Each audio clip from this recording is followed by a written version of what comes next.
for joining me on the WSAZ Now Desk. Good morning, everyone. I'm Shannon Litton.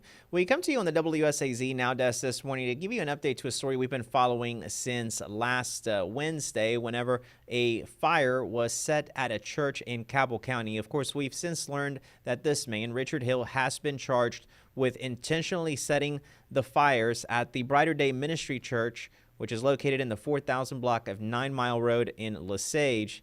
And that's where investigators first found a small fire was set in an attached shed just after 12 o'clock last Wednesday. But 2 hours later, we're told crews had to go back to the church yet again because flames were showing at each door of the church and the adjacent fellowship hall. Then the West Virginia State Fire Marshal's office, their investigators told us that the fires were being investigated as arsons. Now, that again, this was all on Thursday whenever we first reported this, even though the fire happened on Wednesday afternoon.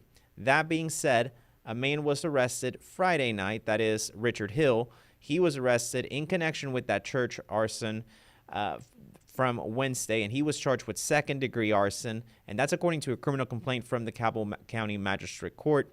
And we do know that his bond was set at $20,000 and that he was taken to the Western Regional Jail.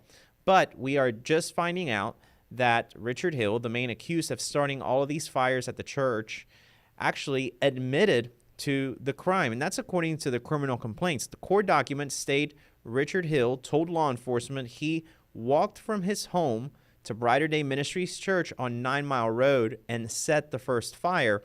After walking back home, court documents state that Hill admitted he returned to the church to set several more fires, including one at the unattached fellowship hall. Again, his bond is set at $20,000, and he's charged with second-degree arson in this case, and he was taken to the Western Regional Jail. And, of course, we'll be keeping you updated with this case as we find out more information about the case, of course. Again, he is facing second-degree arson charges and is still in jail this morning. But remember, you can always get your news here on the WSAZ Now Desk, as well as the WSAZ app. It's free for both Apple and Android. Have a great rest of your day.